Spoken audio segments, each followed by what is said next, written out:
Alright, so we have x to the m with an n. That n is the index. This is the radicand. And then this part here is the radical. So when you take the exponent divided by the index, the new exponent outside the radical, the remainder is in the new exponent. When you find the even root of an even power and the odd power, the absolute value signs must go around the answer.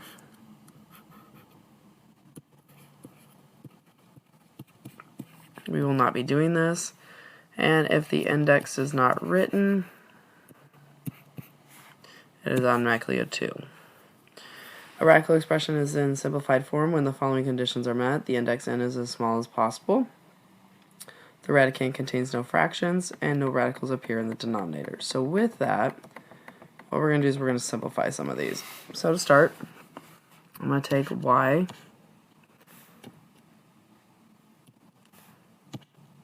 to the 7th, and I'm going to divide by 2 because our index number is 2. That gives me 3 remainder 1 because there's 1 left over. And then I'm going to break down 112, divide by 2. That gives me 56. Break this down.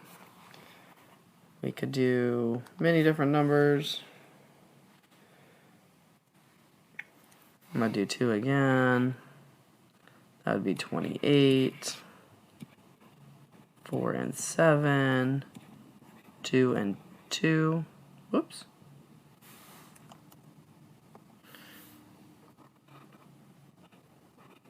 So I have a group of 2's, and I have a group of 2's.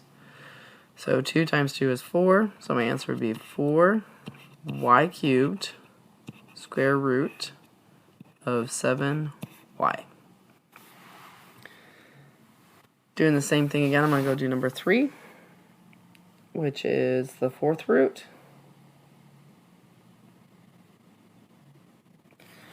So 32, if I break it down, this is 4 and 8, 2 and 2, 4 and 2, 2 and 2.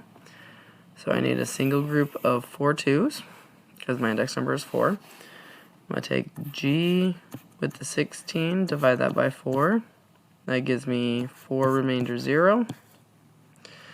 And then k to the 23rd, divide by 4. That gives me 5 remainder 3. So I'm going to pull out the single group of 4 2's. G to the 4th. K to the 5th. And then I'm going to have the 4th root of 2. And then g has nothing left over, but k's do, so k cubed. And that would be my final answer there. Alright, moving down to number 5.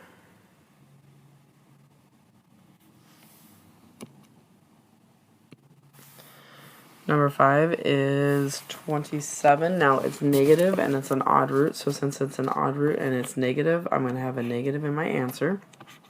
27 breaks down into 3 and 9. Whoops. 3 and 3.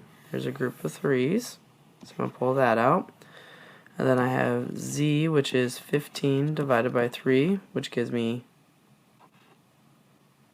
5 remainder 0. And x to the 18 divided by 3 gives me 6 remainder 0. So my answer would be z to the 5th, x to the 6th. So what you're doing essentially is you're breaking everything down and seeing how many things go into it and then dividing numbers out. If you have anything left over, then you go through and you,